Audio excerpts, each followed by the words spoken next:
What is your biggest financial concern? Are you being as intentional with your finances as you could be? How confident are you that you'll reach your financial goals? How will life's transitions impact your financial plan? Welcome to the Clarity and Confidence for Life podcast with Tom Fleishel, founder, president, and CEO of Fleishel Financial Associates. Discover how we can help business owners, successful families, and corporate executives achieve clarity and confidence for life while providing tailored financial solutions that eliminate complexity and free you up to focus on what really matters in life to you and your family. Now, on to the show.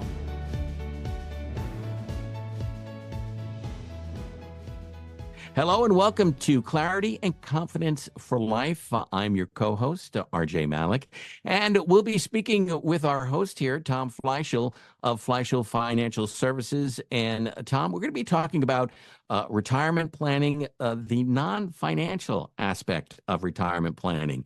So let's just touch a little bit on what do you mean by the non-financial part of retirement planning? That's a great question, RJ. Most people think about, do I have enough money to retire? And they thought about all the issues that relate to Social Security and incomes and assets and savings and getting all prepared financially. But I think so many people don't really get in the mindset of, well, what is this going to really look like as far as the real part of my life now that I'm not working and earning money? What am I going to do? And how does that translate into my relationships and the time I spend, and what am I doing? What am I focusing on? Who am I at this point? So I think it's really the whole part of just the real aspects of living life now that I'm not working. What is that really going to entail? And am I prepared for it? Okay. All right. Then what is the hardest part of that? I think it's just so many clients. I just had a client call me the other day, long friend of mine, good client, and we've been through all the planning, we've looked at all the numbers, everything's good. He calls me and says, Tom, I'm scared to death. I don't know. I said, we've been through all this planning. You're good to go. He says, but I don't know what I'm going to do. What am I going to do with my time? How am I going to live? Where am I going to spend my time? So that's a part of it. It's just, I think people have not prepared themselves for what their new life is going to look like. Their whole identity has been built around their work life, what they do, who they are. I'm a doctor, I'm a dentist, I'm a construction worker, whatever it might be. But they really now haven't really thought about what is their life looking like and how are they going to spend their time, outside of the work relationships. So then how do you suggest to people what to look for to prepare for life after work? Is that part of what you have to do as a financial planner? Well, there are some scope beyond, we're not therapists actually, so it's not like we can really help I understand people. that. So it is, though. I do try to help people think through, okay, it's your first day of retirement. What is it? What are you going to do? Are you going to sleep in till 11? Are you going to get up and go play golf? Are you going to, just relax and have a cup of coffee and figure out what you're going to do for the rest of the day? But most of the time, people, how did I ever have time to work? I'm so busy. That's the other side of it. We've had a lot of clients that, oh my gosh, I'm just slammed. I've got so many projects that I needed to get done. So, there's that side of it. But a lot of people just haven't really thought through, what is it going to really look like? And to prepare them for it, I think they just need to be thinking about, now what is your passion? Now what is it that you really want to do, that you've been thinking about, wish you had more time to do? I think that's really what is going to help people get geared up for that whole mental shift. Okay. And then, what are some of the ways a newly retired person can impact their family relationships? Well, another difficulty is, how's that going to mesh now with your spouse? So you may have been a working spouse or not. And so we joke about, the newly retired husband, and my wife has even maybe said this, honey, I married you for better or for worse, but not for lunch. So are they going to be underfoot? Am I going to be underfoot now? She's got her days all mapped out of what she's going to be doing. And so am I going to be interfering with that or stepping, into her, routine? So, there's that. You want to talk about that with your spouse. What's this going to look like? How am I going to spend my time? and trying to balance all these things together with this newfound expanse of time that I have. And I also think it's with friendships. In the past, you've had all these friendships maybe that were work related, but they might still be working. You're retired, and oh man, I've got all this time. I can go hunt and fish or golf or do whatever. And well, they don't have that time right now. So who am I going to find to do this with? So friendships now, are going to be impacted by the change of my schedule, my whole new life, what I'm doing, and the whole new set of priorities. So all of that, is really a part of this transition that people really haven't thought about a whole lot. So, a lot of people think that, okay, I'm going to retire and life is going to be wonderful, but really you have to really plan, again, not only for your financial aspect of your retirement, but what are you going to do with your free time? And that you don't really think about. That's right. So, And go ahead. no, you're right. I mean, it's just what the point is. The whole thing is that people net, you need to plan financially, but you also need to plan for the non-financial aspects of retirement. That's what we're talking about. And just getting really geared up and come up with some more ways that you can really find what turns you on, what motivates you, what gets you excited, that you can maybe make a contribution before that you really didn't think you had time to do. Now, you and I talked prior to the podcast, and I shared with you that I'm not looking to retire. I'm 62 years old, and I like what I do, and I want to continue to do it. It's not a physical job, so I can do it as long as I'm healthy. Do you recommend that to people, to try to work as long as you can, and maybe slow down, but delay your retirement, full-time retirement as long as possible? Is that something that is recommended?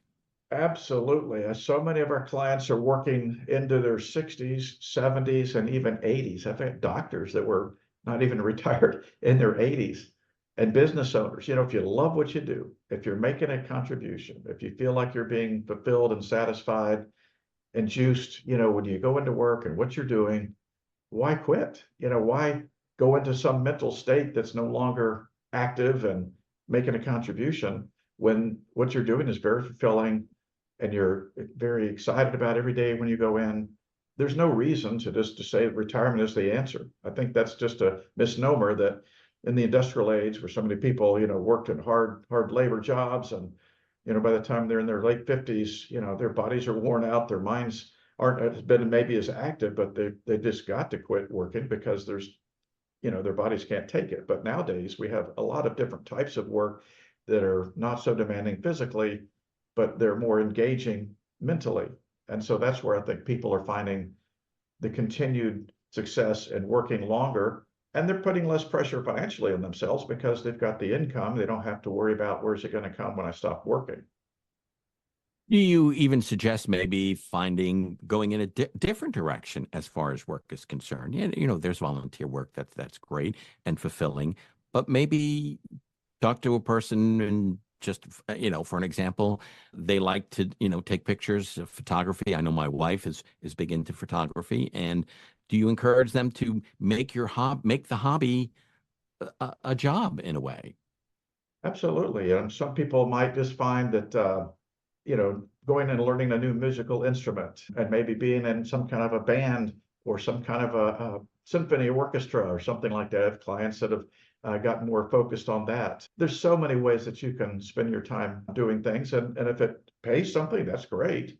I don't know that you're going to get paid to play golf or play tennis or play pickleball. Right. But it's yeah, there are many ways that you can continue to do it. Yeah, whether it's photography, setting up a little drone business. There's all kinds of cool things that could be done. Yeah, drones are very interesting. I got to be careful though if you live in a very populated area. I live in Jersey, and it's not very easy to have a drone going off in different directions because there are so many restrictions. But when you mentioned playing an instrument, I was I swear on this.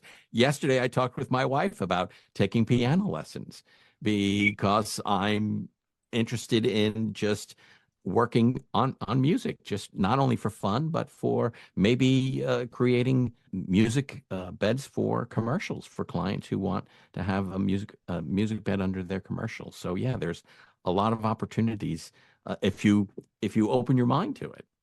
Absolutely. Just got to explore all kinds of avenues and spend some time researching and find, a lot of people just haven't really thought about, I didn't have the time to do these things, so I don't know what I want to do. And so a lot of it is now just exploring your whole new world of what is exciting to you, what's motivating, what's giving you a new energy and doing things that you've never done before. So I think that's really a whole exploratory exercise that people need to think about before they go into retirement, so they're not just left blank with a blank, look, okay, now what? Is that something that sort of you were not expecting to do as a person who deals with finances, to start talking to your clients about what to do with their free time? Yeah, it's not something that I planned on, but it's something that happens a lot. And it's now more and more of our clients are getting to that pace in their life that it's okay. This is the next phase. We're seeing more and more of that recently. As we know, all these baby boomers are coming in those retirement aspects of their life. And so we've seen it more and more each day. And we find that a lot of clients are finding some cool things that they're doing. And one client, hey, he was working in with his son's business, but I'm going to go, and he's learning now how to do skeet and trap shooting. He's really getting into that, Others are woodworking. This is the golf thing. How many times a day can you go hit the golf ball or times a Yeah, week? And a lot of people right. think, I'm just going to play golf. Well, that could be fulfilling for a while, but for how long, So there's so many other things that people can do. I think a lot of more people are getting more into the travel, exploring new places, both near and far. They're planning out, trips that they've never thought they could do. So that's a big one that we try to make sure that on the financial side of that, okay, let's budget in how much per year are we going to be spending on the travel or those other types of activities that we've got the financial means to do it. Now, another thing maybe also that's a contributing factor to be able to do different things is health and making sure that you're healthy enough. And something that I know my personal experience with my dad, once he retired, he became very sedentary. And I think that became an issue. He did have a bad back and he used that as an excuse. But, do you recommend people to, even be more active now that you have more time, be more active? The body in motion stays in motion, and you got to keep moving, and not just the physical, but the mental as well. So all those things are well living a life well lived, and in retirement means that you're active, you're engaged, you're involved, you're mentally engaged on a regular basis, spending time with friends. There's so many new activities. A lot of clients are now going to this pickleball thing. And Yeah. but I watch out because I've heard more people having injuries, torn meniscus and ACLs and falling and breaking something when they thought this was going to be a good activity. So just make sure you're prepared for, whatever it is that's, safe and going to provide, the energy and the activity that you really need to be doing. I think the hardest part as you get older, especially if you played sports when you were younger, is to adjust as you get older. Your head still says, "Oh yeah, I can do this. I can run, 5 miles, or I can, throw the baseball, softball, whatever." And then all of a sudden, you do the things that you used to do, and all the aches and pains come up, and you're like, "Where did this happen, or how did this happen?" Yeah, I mean, people just need to stay in shape. I mean, I see people at the gym. I was just there this morning at the Y, and I see people up into their 80s and maybe even their 90s, and they're still trying to go at it. And God bless them. You just, if you don't keep motivated and keep doing those kinds of things, you're right. Your body's just going to start shutting down. And so I know that every person would, every doctor, every person in the medical profession would say, keep that activity going. With it, walking is one of the easiest things to do and the safest probably. And they say it's one of the best exercises to do. And that might get boring, but if you can find something that's not going to be too dangerous and physically demanding, just keep at it. Yes. Remember, you're older, That's right? right. That's Oh, right. Okay. Is there anything else you want to add to this? We've covered a lot of the stuff that we wanted to talk about. Is there anything you want to add to this as we wrap up? Well, I just remember that retirement is a time for you to really focus in on your passions and priorities. So tailor your activities to what brings you fulfillment and happiness. There's so much to do out there in this world. There's so many things. And I think giving back and serving others and making a contribution is going to really be very fulfilling. And most people know that. And if they get into it and understand that, I would say, serving others, giving back to your community, it's benefited you. Do all the things that you can that are going to bring your happiness and your fulfillment, staying active.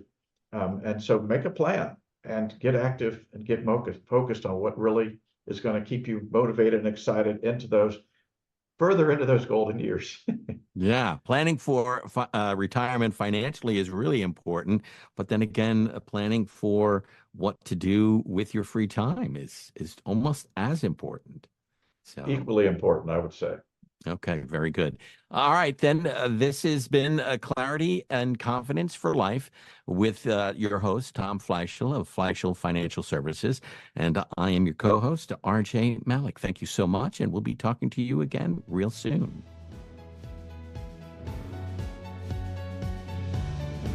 Thank you for listening to the Clarity and Confidence for Life podcast. Click the subscribe button to be notified of new episodes when they become available.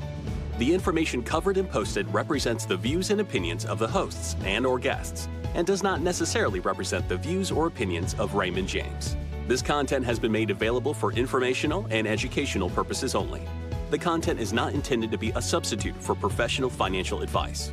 Always seek the advice of your financial advisor or other qualified financial service providers with any questions you may have regarding your individual situation. Securities are offered through Raymond James Financial Services Incorporated, member FINRA, and SIPC. Investment advisory services offered through Raymond James Financial Services Advisors Incorporated. Fleishel Financial Associates is not a broker-dealer and is independent of Raymond James Financial Services.